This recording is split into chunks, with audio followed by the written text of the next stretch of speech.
Hello, ladies and gentlemen, boys and girls, subscribers and patrons. Welcome to another episode of the Pai Sho Board. I'm Jack, and with me as always is JoJo. Hello, hello. And our guest for this episode, we actually have a little bit of a bigger guest than normal. You know her from such things as Skullgirls, World of Warcraft, the Final Fantasy VII Remake. In the Abridged community, you'd probably know her as the voice of Zoran Blitz from Hellsing Ultimate Abridged. But here we know her as the voice of Tagaka, our pirate empress. Welcome, Danielle Mcrae. Hi, thank you for having me. Good to be here. Yeah, glad to have you on here. How have you been doing? Been doing pretty well. How about you? Well, I mean, not to talk about something so casual, but the weather here has been kind of awful. For those who don't know, I live in Alaska, and we got a collective of about what 3 feet of snow. The last 11 days.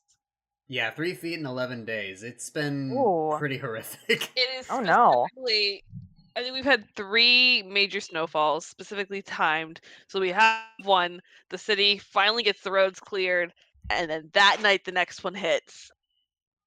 So, for those of you who want to know what the Alaskan experience is like, you know that scene in Halls where the little girl is like complaining? She goes, "I'm tired, Grandpa." That's too damn bad. You keep digging. That's the Alaskan experience with getting their cars out of the snow.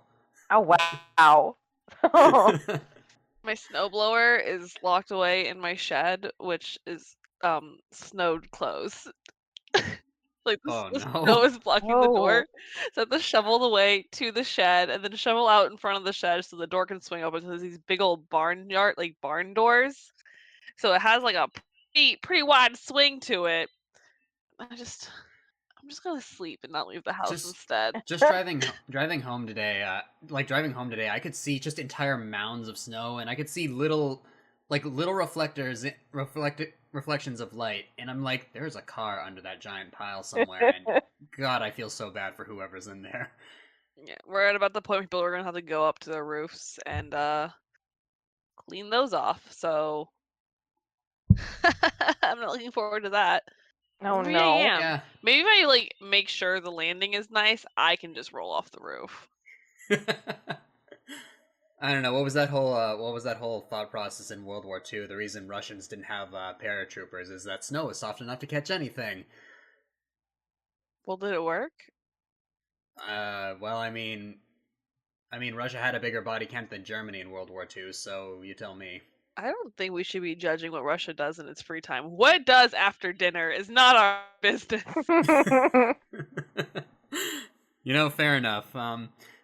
See, that's the thing about being an Alaskan is that you can take a conversation as casual as "How is the weather?" and it can sound like a fight for survival. Because Lord knows that's what the last couple of days have felt like. Yep. How's the weather been in your end, Danielle? Has it been good? It's been pretty chill. It feels like fall out here, but it's that's California. We have like 2 seasons. Oh yeah. One and a half seasons. Summer, and slightly chillier summer. Yep. It's accurate. It's very accurate. That's what I hear from friends that are in California. They usually tell me it never snows, and I'm told it almost never rains there either. Is that true? Yeah, it's kind of a rarity. We've gotten some rain recently, like two nights in a row, but it's really rare. It's just really shiny Pokemon. It's very, very rare for it to rain.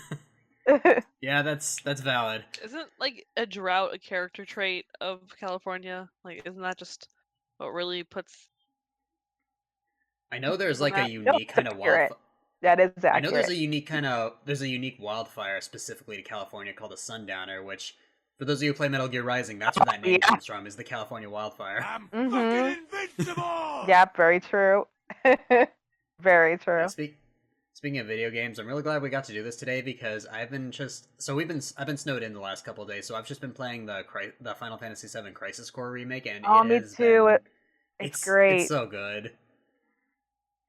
I know it's kind of surreal because I remember there wasn't a lot of voice acting in the original, and now I actually know people who are in this. You'll know who this one is. Kimlin is a few characters in that game. Yeah, I've heard her in that game, and it's great to hear her. And Christina's in there too, and my friend Kelly Neal's is Cisne, and I love Cisne a lot, so I'm glad that Oh, that she's voicing her. really? I didn't know that. That's cool. Yeah, it's great. Yeah, I've never played the original one, so playing this one, it's I love this game a lot and understand why people love Crisis Core so much. It's a wonderful game. I haven't finished it yet, but from what it looks like, it seems like it's for the most part kind of a port with the new voice actors, and Yeah. so originally it was kind of like half voice acting and half text. This one there's no text and everyone has a voice, so that's kind of cool. Yeah, it's awesome. Oh, also on a video game related note, I feel like I need to put you on blast a little, Danielle, because thanks to you, I went down a long rabbit hole of video game documentaries ever since you started talking about the Silent Hill documentaries on Yeah. Twitter. It's like, wow, this. Yeah, I just went down a rabbit hole that night, and it was like 2 nights. I was like looking for something to watch, and I happened to find like this 40-50 minute documentary of all the Silent Hill games from 1 to 4, and I was like, you know what, this is really cool. Let me watch it, and I just kind of wanted to share along, like, in case people The were whole- interested. Oh yeah, The whole thing. You got me interested, and I think you got me on a new kick. And I don't know if I should say thank you or curse you for this. I mean, it's either or. It's Yeah, a okay, good that's and a bad thing. So, while this plays out, I would like to make a special shout out to a lot of my cast, with the exception of Kachi. Like, not to disrespect his artwork, his stuff is great. It's just we were talking about this earlier. A problem is a lot of people don't seem to recognize who does what in terms of artwork for this episode, and I've been trying to like give them a bit more recognition as we do these episodes, but it's just sometimes even I have trouble keeping track of who does what. Like J-Cat in particular has been his artwork is good, but it looks so similar to Kachi. I can't tell which one's his and which one's the Kachi's half the time, and I feel so bad sometimes. Oh no. So if you all love a piece, just like put the timestamp in the comments, and we'd actually be happy to tell you who actually did that exact piece. Yeah, That's a good idea. Yeah, we would absolutely love to. The Fifth Nation? I'll go. Someone has to clean up whatever mess you make. Side note, Kachi's artwork is good though, because like that last one was just heartwarming and I loved it.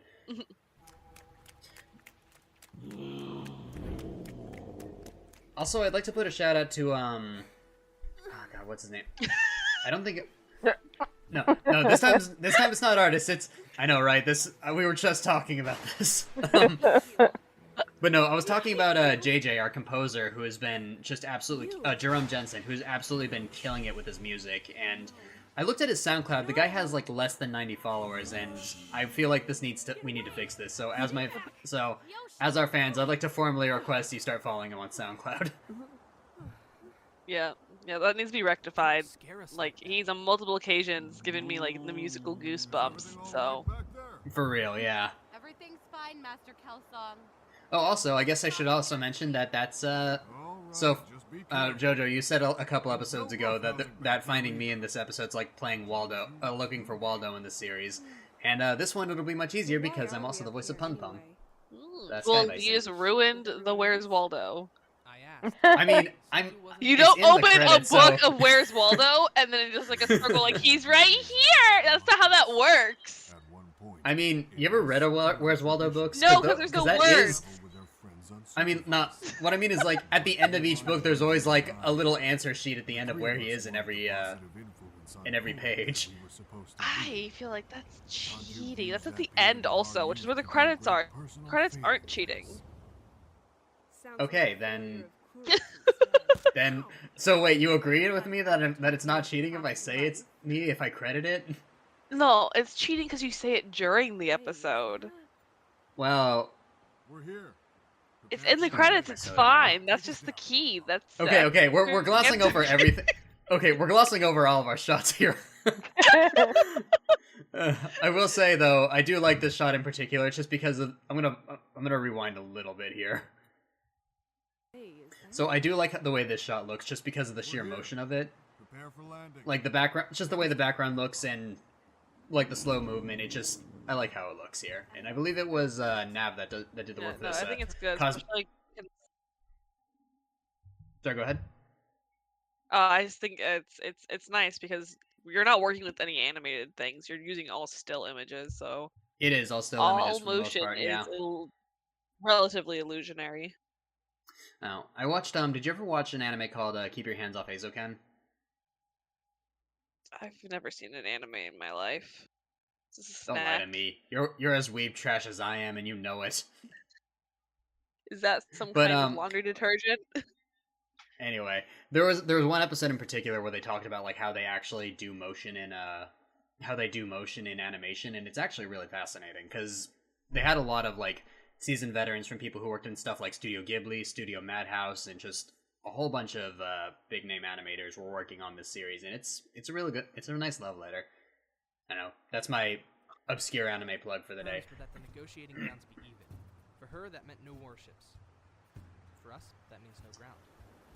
I know Jerome was really excited to work on the music for like all the Water Tribe stuff, and you can tell with a lot of the music he does in this.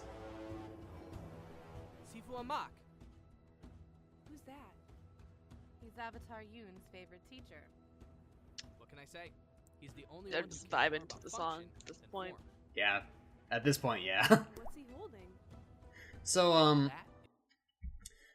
So I should probably explain a little bit of what's going on here, because like there was a droplet sound effect and he's got something over his eyes. So what he's effectively doing, and they explain this in the book, is he's using a dye to dye his eyes green to pose as an earthbender, even though he's secretly a waterbender, because there aren't supposed to be waterbenders at the negotiation, and well, whether or not Tagaka can figure that out, we'll find out in the next episode, but just really look at this idea on paper, putting venom in your eyes to dye them. Like, why? Who thought this was a good idea? Probably the lady from Holes. Who's the snake venom nail polish. You know, wait, yeah. Are you talking about the one who like put rattlesnake venom on her fingernails and stuff? Yeah, it's in her nail polish. It's a nice color. Huh. I guess we kind of brought that Holes reference full circle from earlier when we were talking about the weather. Yeah. In fact, Holes is probably relevant through the entirety of your life. Just if you think hard enough, I'm sure you can sneak in a Holes quote. Okay, I don't want to think about every single solitary moment of my life right now, but I feel like you might be right. You might be onto something. It's a good movie. She's here. It is a good movie. Well. And here she is, the lady of the hour. We were supposed to bring so much muscle. So So I just want to say, throughout the recording of this project, Danielle, I could tell you were having a ton of fun doing this, because I don't know, you ever have those moments where like you can hear people smiling as they read certain things? Like I could definitely hear that with a few takes. Yeah, it was a lot of fun. I had a blast recording. You did absolutely fantastic, and I also want to give a shout out to JoJo here, who actually helped me with a lot of the dialogue, because a lot of what she said was closer to what she said in the book originally, but we wanted to make it, because spoken dialogue and written dialogue does not always translate well, and we had to make a few adjustments, and so in a way both of you kind of brought this character to life, and the result was absolutely beautiful. Tagaka, Marquess of the Eastern Sea. I heard about your victory over what was left of the Red Fade Devils.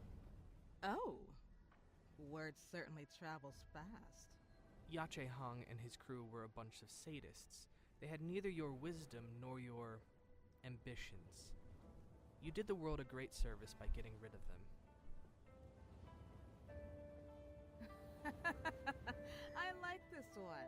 He studies like young children. Man, I just love the way Nav ended up drawing Tagaka. She's just so expressive in these few still images. You must be tired from the trip here. I remember Nav was super excited to Tomorrow, draw her as we well. Like accept as soon your as you're like, hospitality. all right, we need someone to draw Tagaka, and Nav was just like, me.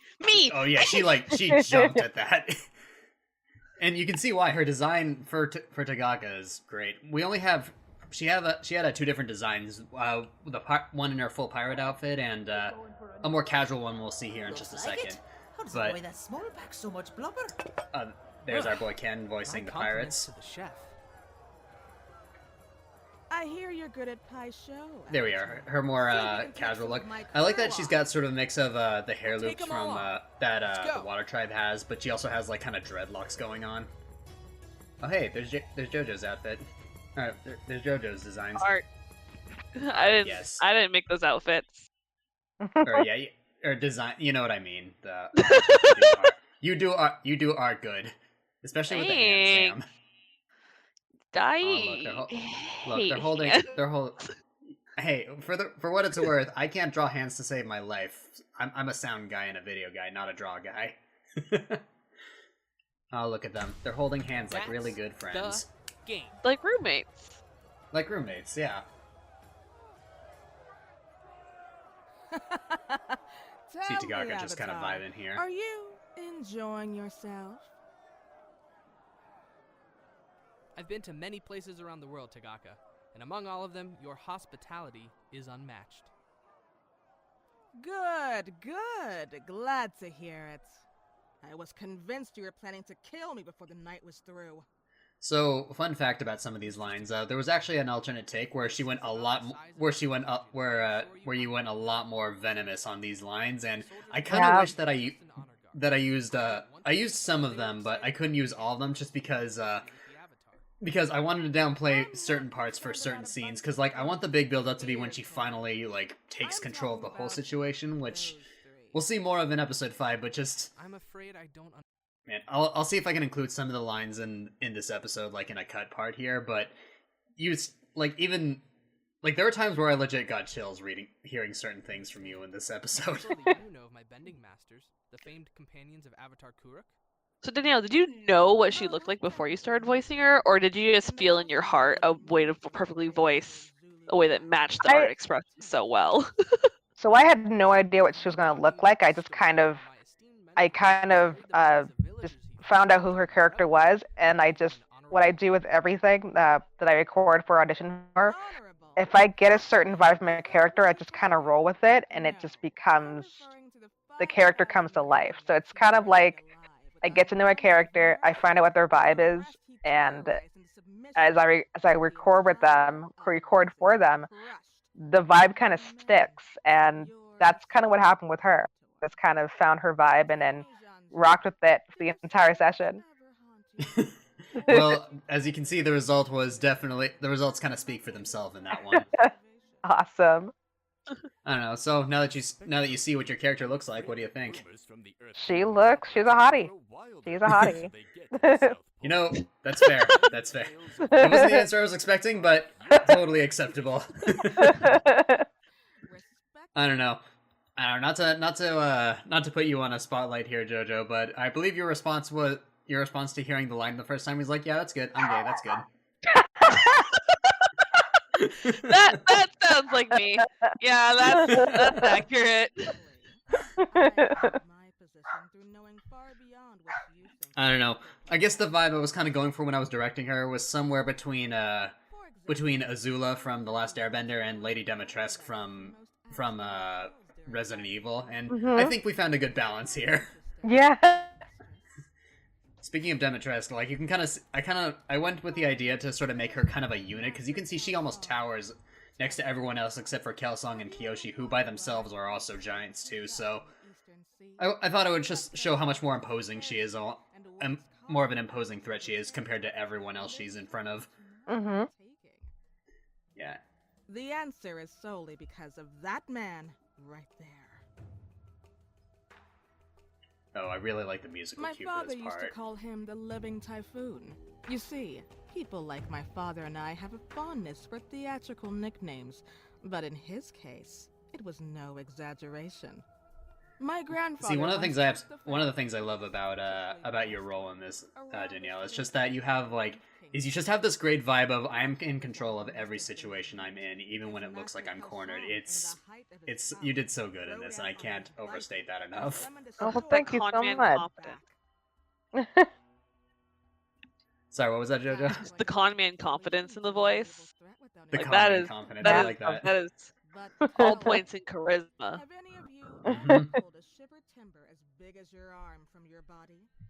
or gotten thrown into the sea and tried to keep your head above water as a 30-foot wave crashes down on you?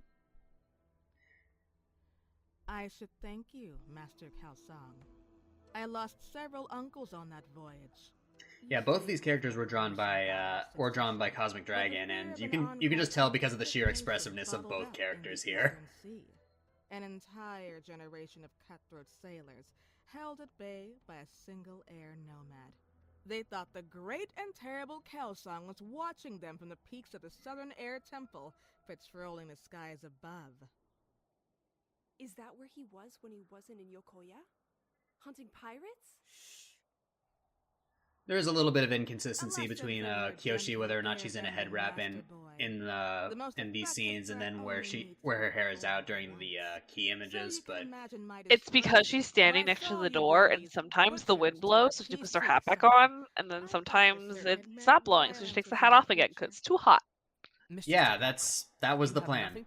It was discussed. It was penned and papered. It's what's happening. Yeah, I agree. That is totally what we discussed. Yes, you would. Okay, fun fact, by the way, when she did that line, I legitimately got chills. Like, I think when we were recording, that was one of the lines where it was like, yep, okay, yep, that's good, let's move on. I remember Nav being super excited to design Tagaka's sword as well. Like, that was a big point for her. She was like, yes, I got the sword. I have it. Yeah, it's here. Yeah, we only saw a little bit of a glimpse of it here, but, well, without giving too much away, we're definitely going to see it again in the next episode. Is it true? 5,000. You buried 5,000 people alive? That is an overstatement made by a criminal. See, okay, so now I'm gonna put another voice actor on a pedestal here.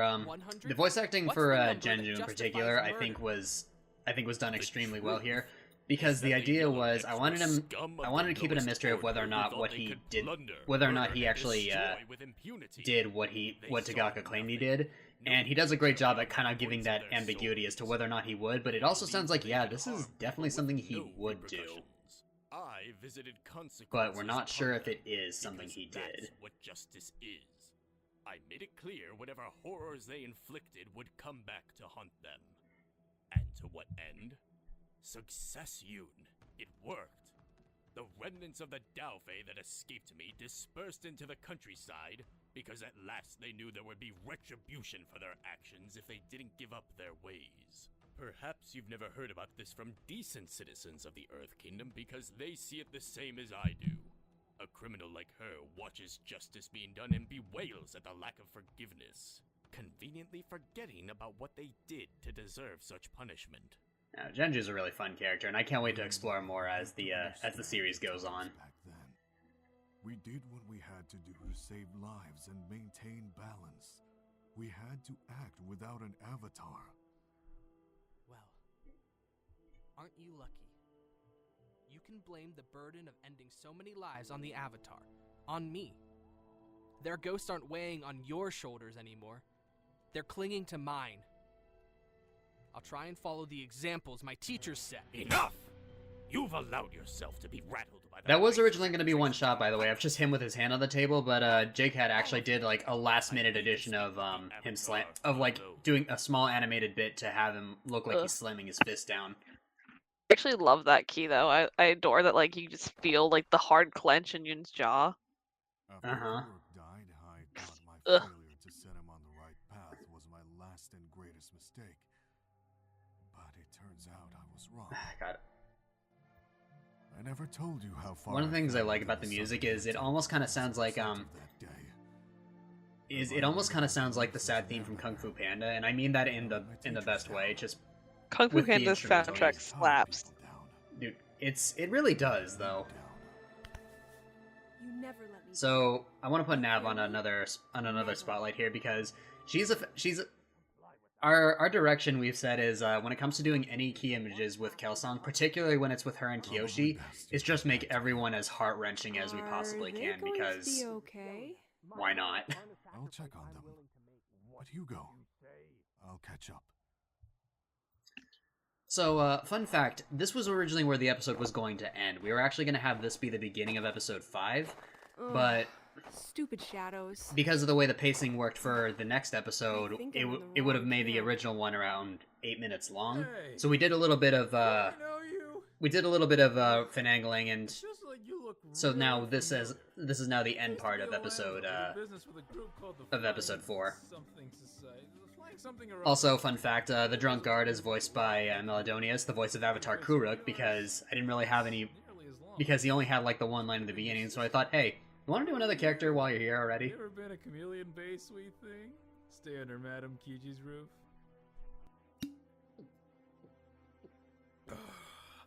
Yeah, I had it bad for that girl. She had this really little shot of serpent Kyoshi's tattoo mom. going around her arms, but she never let me see how far they went. That's still being vague posted about.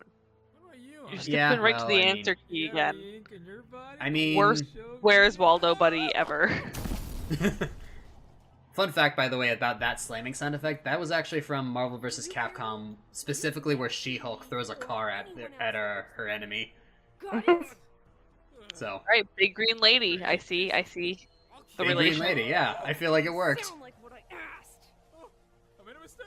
That was wrong.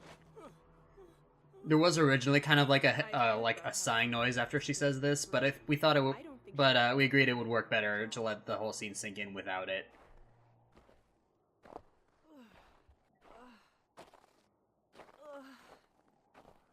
I really love the way everyone drew the night shots here. The skies look beautiful here. Imagine a world without light pollution. Kyoshi, have you been drinking? Not exactly. Come in. Here, you can't sleep in that. So, putting more voice actors on the spotlight here, I really gotta give credit where credit it's due to Fallon Echo for this particular scene that's coming up. Shouldn't you be sleeping with Yoon? No, that's not what I. And also Kachi's sheer expressiveness of this scene, just. The Avatar and Master Zhenshu are reviewing strategy. Master Amok only ever sleeps in 10-minute intervals throughout the day, so he and the most experienced guardsmen will keep watch. The order is that everyone else, you and I included, should be rested for tomorrow. I don't think they did anything wrong. I heard from Auntie Mui. Also, I just want to say I love the feedback we've been getting for like the short I made out of this, because people really liked it when I made the short of just nighttime contemplations with Kyoshi, and it's Possible. Kyoshi, it's 2 a.m. just something about this image just made me think, she looks like she's just thinking of the dumbest random thing, and Rangi is just so sick of dealing with this at like 3 a.m, and it worked out. It ended up working out. People seem to like the short I made out of that. About what Shu Ping An and the Yellownicks did to people. If half of that's true, then Janju went too easy on them. They deserved worse. And accidents are accidents. I'm sure your mother never meant to harm anyone. Kyoshi, one of those accidental deaths was her cousin. She was a rival candidate for headmistress. She was family, not a pirate or an outlaw. Her family. The school cleared her honor, but the rumors followed me at school for years. So originally we were actually just going to have it be an external shot of the tent as she was talking, but Nav actually came up with the idea of having a flashback with a few other characters that show up in book 2, and I think this worked out. Oh hey look, another shot from JoJo here. I just love the sheer expressiveness of this picture, by the way. It looks great. Thanks. I love how ugly One Piece characters are when they cry. Was that the inspiration? Was One Piece ugly cry? Yes. Fair enough. Also, again, I really need to emphasize how great Fallon did during this scene, because she's been just consistently knocking it out of the park as Rangi.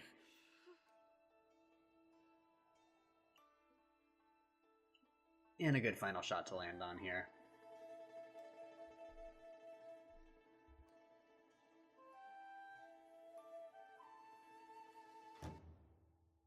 Ugh. JJ's music.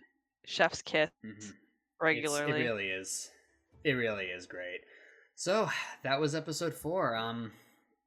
Not really sure what else to add here, but yeah, Danielle, thank you so much for doing this with us. This has been a ton of fun. I'm sorry it took us so long to really get this organized. Oh no, you're good. It's all good. Thank you for having me. Yeah, between life and move that was going anywhere but smoothly, it's just I'm glad we finally got to do this though. This was a good time. It was a great time. Thank you. It was great meeting you too. Meeting both of you. Well, not both of you. My brain. I'm so sorry. My brain. Meeting up with both of us still applies. I don't know. Exactly. How long have we known each other now, Danielle? Was it like 12 years? We've known each other for a while. It's been a while. Yeah.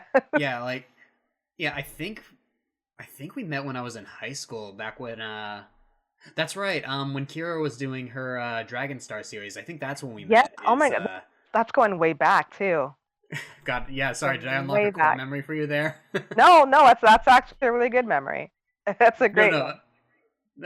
Yeah, it's just...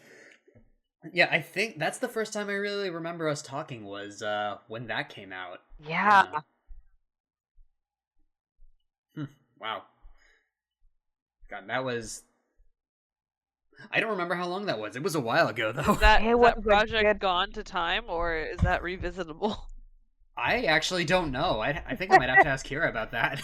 Yeah, I think you should definitely ask Kira. I would, yeah, because I know she's had this. I know she had it on her website for a while, but now I don't think she does. I think it's mostly just her demos and stuff now. Yeah. All right. Well, before we close things out, Danielle, where can we find you online? You can find me on Twitter at Danielle MCBO, and I stream sometimes. I'm trying to get back into streaming. I was playing Crisis Core, but I might start it over hopefully sometime this weekend, if nothing comes up. I'm on Twitch at Danielle Mcrae 1, and you can find me online at DanielleMcraeVO.com. Awesome. Well, I'll make sure to include those in the description below for anyone who wants to check it out. And yeah, thank you all for watching. Have a good night. Yeah, have a good night. Hasta la pasta, y'all. Hasta la pasta.